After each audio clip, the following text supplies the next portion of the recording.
Welcome to The Source, where we combine the headlines with in-depth conversations with the newsmakers themselves.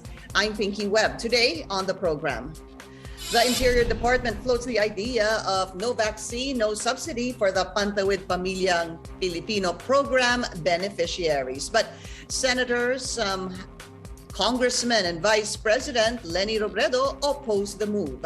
The government is also now open to making COVID-19 vaccination mandatory. But is it constitutional? And later, will Filipinos remove face shields for good? Interior Spokesperson and Undersecretary Jonathan Malaya and Commission on Human Rights Spokesperson Jacqueline De Guia join us live.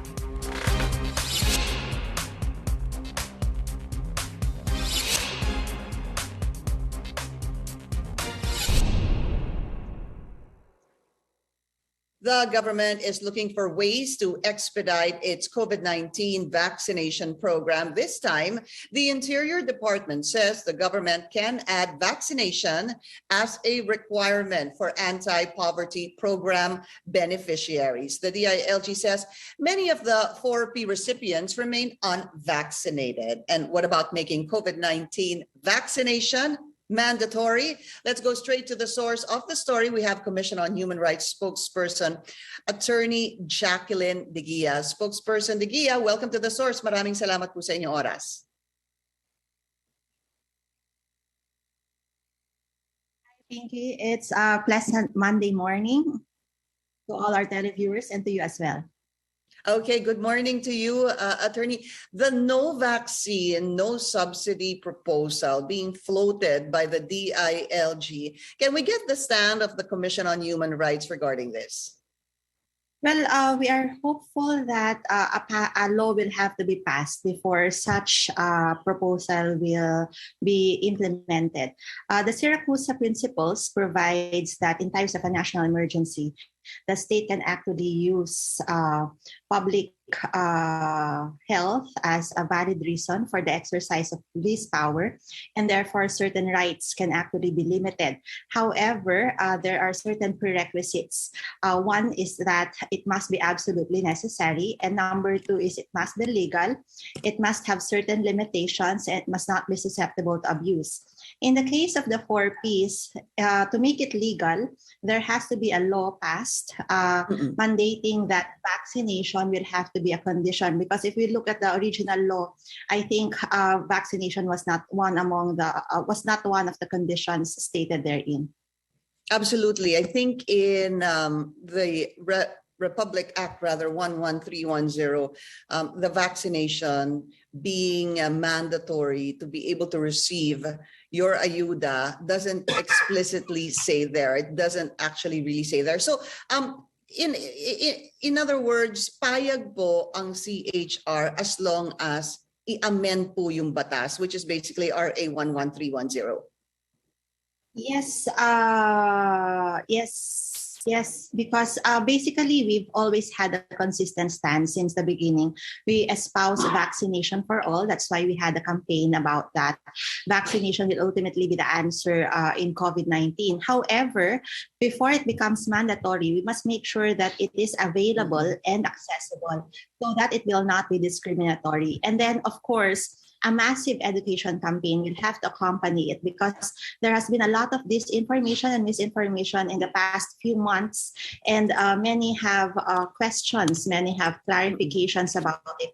And to increase confidence in the vaccine, then we must make sure that there is actually a strategy behind it. And of course, again, as I mentioned a while ago, the Syracuse Principles say that it must be legal, it must be necessary, there must be certain limitations, as well as non-susceptibility to abuse. So absolutely necessary. From what you're saying, the CHR believes that this is absolutely necessary. That's what I'm getting from your statement. However, there are conditions that need to be set, such as the supply has to be available. There must be enough supply, and there must be some sort of information campaign for the public to be able to accept this. Pero yung legal, the legal is basically where amendments to the law have to come in. But what about limitations? When you talk about limitations, exactly what are you referring to?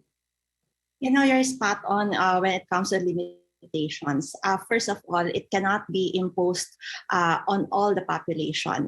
Say, for example, there is religious belief to consider as well as certain medical conditions.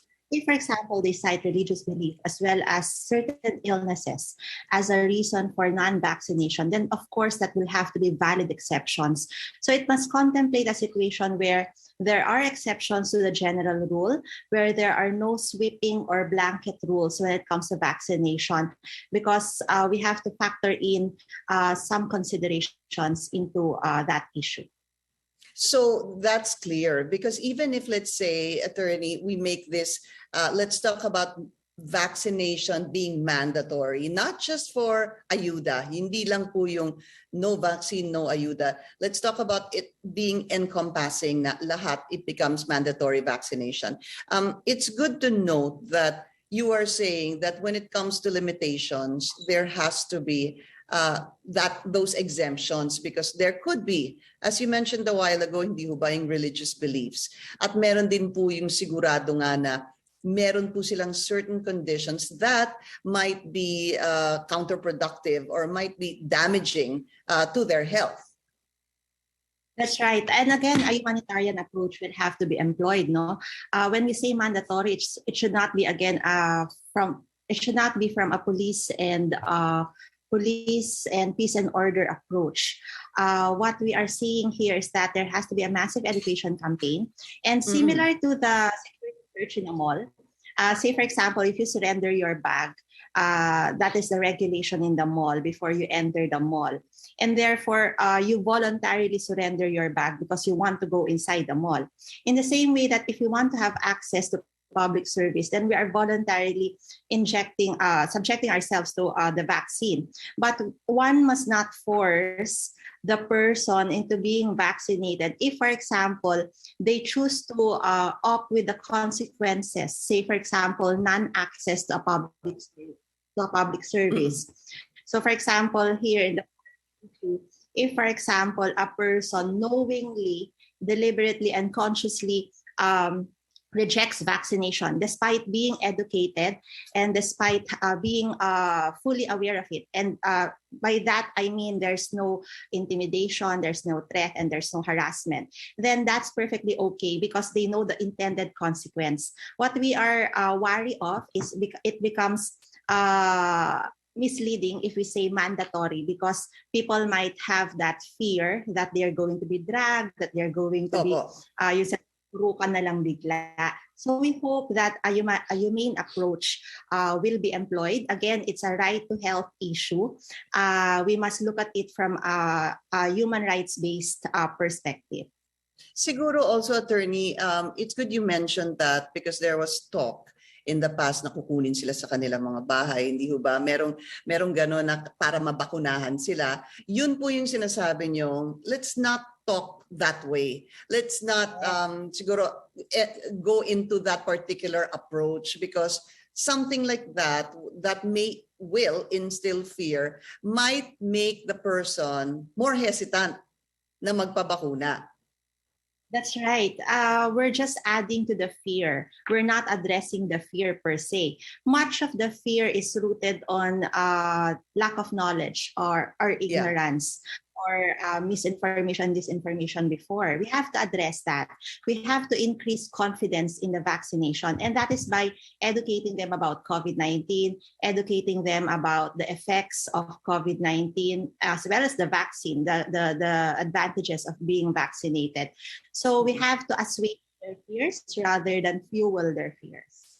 But there was a bit of good news somehow. The last survey on the acceptance of vaccination increased to 64%, I believe, in September, from about 55% in June. So that means after 3 months, the acceptance on vaccination went up by 9%.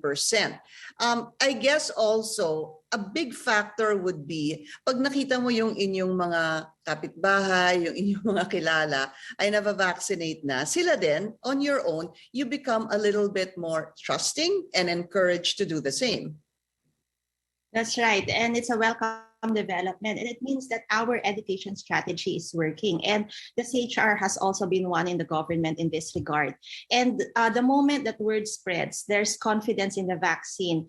And when they see that people will not die, but rather get healed, and then there is availability and accessibility of the vaccine. Because one of the problems rin naman initially was that the vaccines were not readily available in sufficient quality and quantity. And that was partly the reason why many hesitated, or many probably were even waiting for the better vaccines. So we could expect better results in the coming months.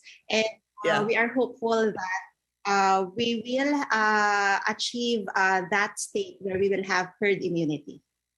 But just to clarify this, would this Commission on Human Rights would rather first determine enough vaccine supply? It seems we have that right now, and go first for information dissemination, and then maybe even use influencers to be able to encourage the people to get vaccinated. And then after that, dun na po natin pag-usapan yung possibly mandatory vaccination.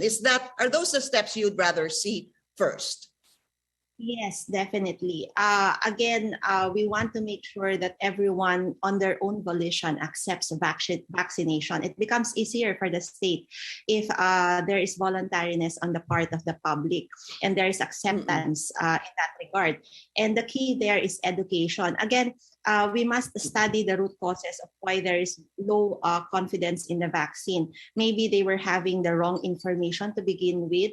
Maybe they did not have access to platforms that will address their questions and their queries. But maybe if there is more engagement, there is more information out there, and the answers to their questions will be provided to them, then there will be a voluntary embracing of the whole concept of vaccination. CHR spokesperson Jacqueline De Guia, ma'am, thank you so much for your time. It was a pleasure. Thank you. And we will be taking a short break. Undersecretary Jonathan Malaya of the DILG will be with us after the break. Please stay tuned. You're watching The Source on CNN Philippines. I'm Pinky Webb. Our source today, Interior Undersecretary and Spokesperson Jonathan Malaya. Usec Malaya, welcome to The Source. Maraming salamat po sa inyong oras. Thank you for having me, Pinky. So Usec, let's start with a no vaccine, no subsidy policy. This has become quite controversial. First, is the DILG still pushing or considering this proposal on the no vaccine, no subsidy policy? Yes, we are. And I'd like to emphasize that it is a proposal from the department. We are simply an implementing agency, but we will defer to the Office of the President, to the DSWD, and the Department of Justice if there are some issues with regard to this. But let me just emphasize, Pink, it is not just the DILG that is proposing this. In fact, we just came from LGUs last week. We went to Atimonan, Quezon. We went to Pili, Camarines Sur. We went to Tigawan, Camarines Sur, and many other places as far as Sorsogon City. And there is a difficulty on the part of local government units to have their 4-piece beneficiaries vaccinated. So this is not just a DILG proposal. This is actually a result of the clamor of our local government units for help from the DILG to have some sort of disincentive on the part of 4-piece beneficiaries, because malaki-malaki din to lahat, no? We're talking about around 4 million people.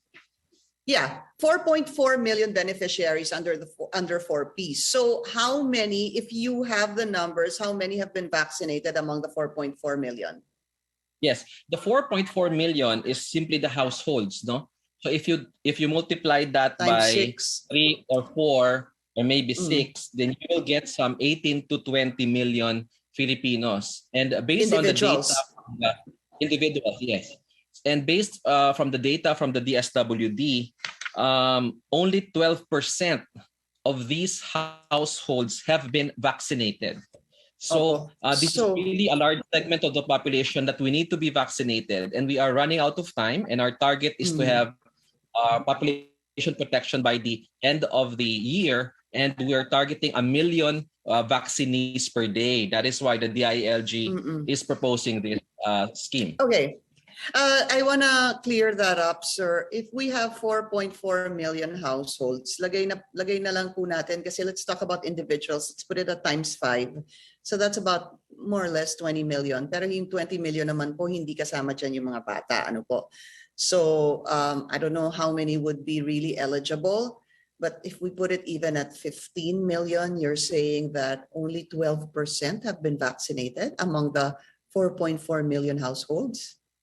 Yes, that is correct. The DSWD does monitoring of their recipients because under the law, the 4-piece law, they're supposed to conduct monthly family development sessions. And in these family development sessions, the DSWD has been encouraging these households to be vaccinated, and we have been vaccinating since March. No. Although it's true that supply was limited and in the beginning, and now the supply has stabilized, we did allocate vaccines for senior citizens. And despite the regular family development sessions conducted by the DSWD, we can only show 12% as our reward or as our outcome from these monthly family development sessions. Yes, so we really need to. So we have to look for other ways to ramp up vaccination. That is why we're considering this scheme.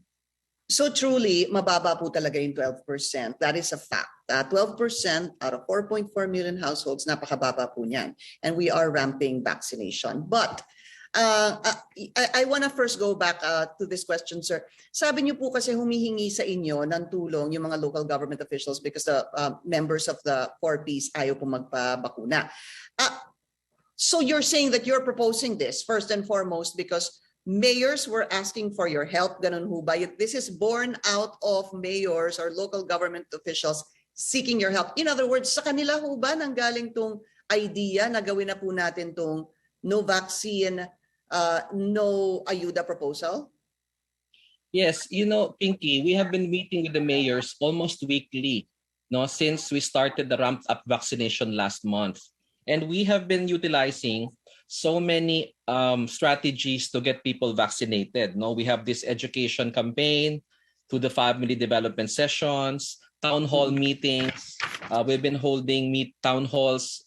Then we have this Bakuna sa Barangay program where we bring the vaccines to the barangays, mobile vaccination. And we even have the Bakuna benefits, no? Bakuna benefits program, which is the discount for people who will be vaccinated. Raffles like the Bakunado Panalo. We're using influencers, no? And we have been implementing this for several months now. Now that we now have the stabilized supply of vaccines and we have placed our target at 1 million to 1.5 million doses administered, this is now coming up because the president said, the president told the DILG to sanction the mayors who will be slow or underperforming based on the targets that the NPOC has given to them. So, ang sagot naman nila sa amin, sir, okay kami mag-comply, pero tulungan nyo naman kami. Let's have some scheme wherein it will be a disincentive, no, for those 4Ps.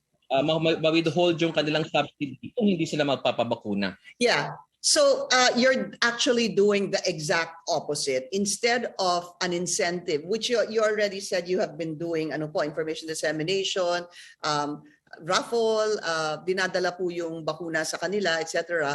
Ngayon, you're looking at the exact opposite, which is a disincentive. The question is this constitutional, sir? Because under RA 11310,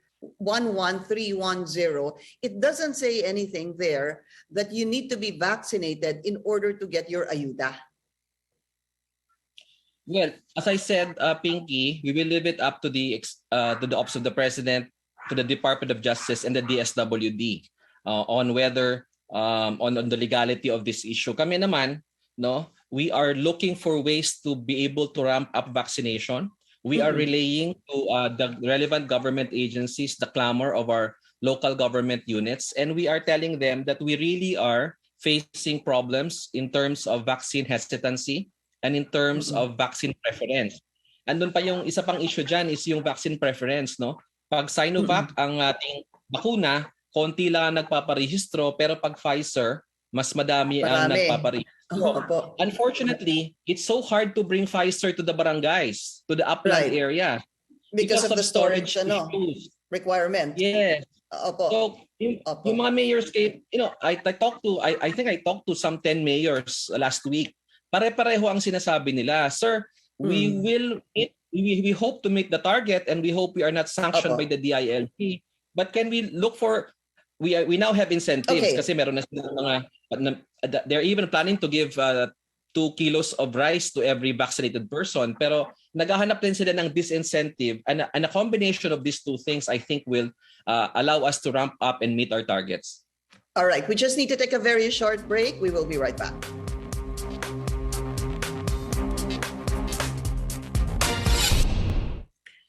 So, Usec, in spite of the opposition from the Vice President, some senators, and even some congressmen, you will pursue and still encourage and push this proposal. Ano po? You made that clear a while ago. Also, I wanted to find out, si Secretary Anyo Huba also supports this proposal? Yes, of course. Pinky, I've never spoken in front of media without clearing this proposal with Secretary Eduardo. All right, so that's been clear. My mantra from the beginning when I became spokesperson. I don't speak for myself. I speak for the department. That's why you're the spokesperson. We just not wanted to clarify that, sir. So, ipagpapatuloy to, and then from what I gather is you're proposing this, but you're going to leave it to the other government agencies to find out if this is possible, if this is constitutional or not. Okay, I want to go to another topic very quickly, sir. So, meron pong lumabas ngayon, si Manila Mayor Isko Moreno says face shields apparently will no longer be required in the capital. That begins today except in hospitals. And I also saw a tweet wherein si MMDA chairman Ben Abalos was saying that there was a consensus among Metro Manila mayors regarding face shields. Can you tell us more about this if you can? Yes. If I think MMDA Chairman Ben-Hur Abalos was referring to the meeting held last night among the Metro Manila mayors, wherein they were asked about their own position on the face shield policy, and I think the consensus that was reached in that meeting is that they support the DILG's position that it's time to relax our regulations on face shield. But again, it is still the IATF who will make that final decision on this. The Department of Health is making some specific recommendations when to relax the face shield policy, and we are awaiting the specific recommendation and studies to be done by the Department of Health before the decision is made by the IATF. When do you think Usec will be able to find out the final decision on this by the IATF? Because I know the DILG has actually proposed this, if not last week, 2 weeks ago. Yes, we proposed this last week, but we are just one agency among the many agencies that comprise the IATF. And there are many agencies that are supporting us, but there are also some agencies who would like to wait for the recommendations and the studies that are being done by the Department of Health. No, there are some proposals to link the use of face shields to the alert level system, to the vaccination rate. So these are details that are being ironed out at present. What are the areas of possible concern that the public may still have to wear face shields according to the DILG? If it were up to the DILG, saan niyo po ipopropose na gamitin pa rin ang face shield? Yes, doon po sa mga lugar na mga high risk areas, no, especially yung mga hospital settings and similar settings. Transport, sir, sa mga public utility vehicles. Well, sa mga public utility vehicles, again, that's, ito kasi ayaw kasing, go into details because it is just us, no, in the DILG who's considering this. No, I would rather talk about the details when the IATF already comes to a final decision. Okay, so right now, basically, you're saying high risk areas.